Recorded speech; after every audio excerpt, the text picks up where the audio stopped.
श्री शिवाय नमस्तुभ्यं। शिव महापुराण की कथा जिसके घर में चल रही है, जिसके टीवियों पर चल रही है, जिसके फेसबुक यूट्यूब पर चल रही है, जिसके मोबाइलों में चल रही है, घर में भले 5 मिनट शिव महापुराण की कथा चले, पर प्रतिदिन अपने मोबाइल को चालू कर 5 मिनट शिव पुराण चालू कर छोड़ दिया। घर में टीवियों पर अगर कथा आए तो भले सुनो चाहे नहीं सुनो, 5-10 मिनट उस टीवी को चालू कर छोड़ा करो, जिससे वो शिव महापुराण के शब्द हमारे घर के वातावरण को शुद्ध करें हैं। आज तक दुनिया के लोग ये बेलपत्री को शंकर जी पे चढ़ाते थे, छोड़कर आ जाते थे। ये बेलपत्री शिव जी के मंदिर में पड़ी रहती थी, बाद में उठाकर निर्माल्य में चली जाती थी, निर्माल्य में से उठकर इधर पानी में चली जाती थी। आज दुनिया के लोगों ने इस बेलपत्री के महत्व को समझा। जब समझा तो उठाकर जब खाना चालू करा तो अब मंदिर में एक बेलपत्र भी फालतू पड़ी नहीं दिखती। उसकी औषधि समझ में आ गई कि उसमें औषधिता कितना, ठंडा नहीं कर रहा है,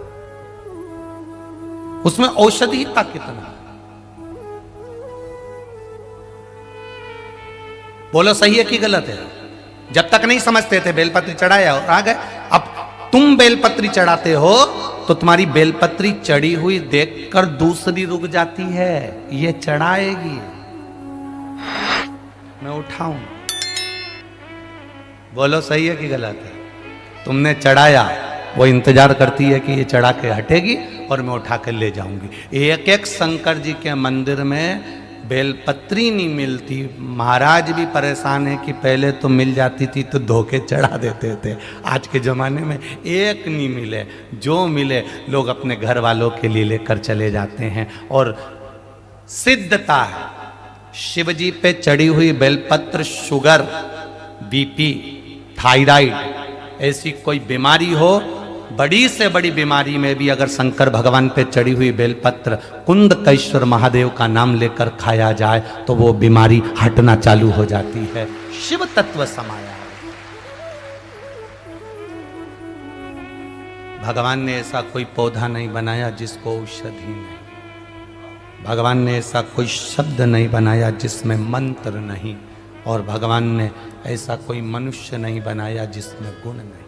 दूसरे धर्म में जाओगे, हर धर्म का व्यक्ति कहेगा हमारा धर्म सबसे अच्छा, हमारा धर्म सबसे अच्छा, ना हमें दिया लगाना पड़े ना अगरबत्ती लगाना पड़े, हमारा धर्म सबसे अच्छा। हर धर्म का व्यक्ति अपने धर्म को श्रेष्ठ बताता है। केवल एक सनातन धर्म का व्यक्ति ऐसा होता है जो अपने धर्म की भी हंसी उड़ाता है। कभी कभी वो भी कह देता है, अरे क्या रखा दिया लगाने से, अरे क्या होता है अगरबत्ती लगाने से, अरे क्या होता है भगवान के मंदिर जाने से, अरे क्या होता है शंकर जी पे जल चढ़ाने से। अपने धर्म का व्यक्ति सनातन धर्म में पैदा होने के बाद भी सनातन धर्म पर उंगली उठा देता है कि मंदिर मत जाओ, देवालय मत जाओ, शिवालय मत जाओ, भगवान के पास मत जाओ, एक लोटा जल मत चढ़ाओ, बेलपत्री मत खाओ, पानी चढ़ा हुआ मत पियो। अपने धर्म का व्यक्ति भी कभी कभी उंगली उठा देता है। तब समझ में आता है कि ये अपनी कंपनी, इसकी खुद की फैक्ट्री का माल नहीं है, इसलिए फैक्ट्री में काम कर रहा है पर माल दूसरी कंपनी का। तब समझ में आता है कि ये अगर सनातन धर्म पर उंगली उठा रहा है, ये सनातन धर्म के लिए कह रहा है कि मंदिर मत जाना चाहिए, मंदिर में जाकर जल नहीं चढ़ाना चाहिए, पानी नहीं चढ़ाना चाहिए, मंदिर में मत जाओ, शिव जी पर बेलपत्र मत चढ़ाओ, शंकर के मंदिर मत जाओ, जो सनातन धर्म पर उंगली उठाए, समझ लेना इस कंपनी का है ही नहीं, प्रोजेक्ट दूसरी कंपनी का, वो दूसरी कंपनी का, इस कंपनी का है ही नहीं।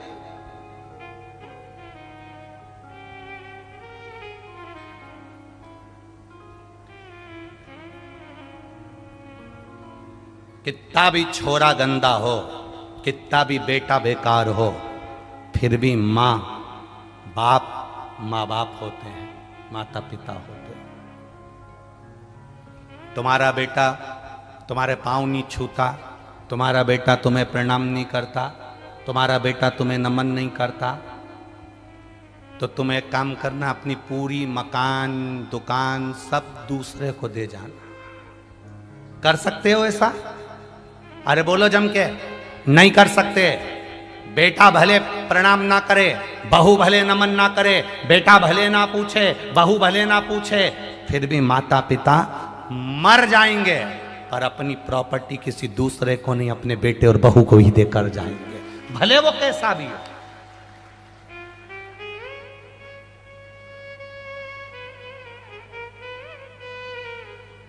और दुनिया को लगती है ये प्रॉपर्टी मेरी है, ये सत्ता मेरी है, ये वैभव मेरा है, ये कुर्सी मेरी है, ये जायदाद मेरी है, किसी की नहीं हुई है, किसी की।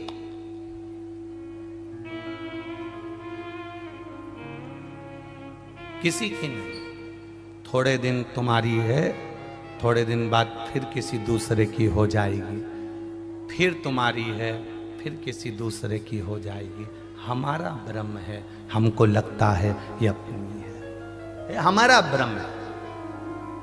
नागपुर के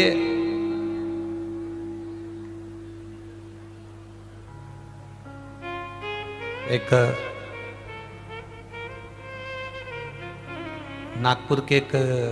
भाई हैं, सिंघानिया करके हैं कोई, नागपुर के, जो गीता भवन के पास में रहते हैं।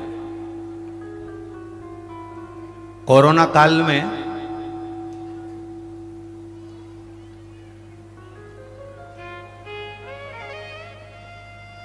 उनका बेटा मर गया, बहू और बहू का बेटा है।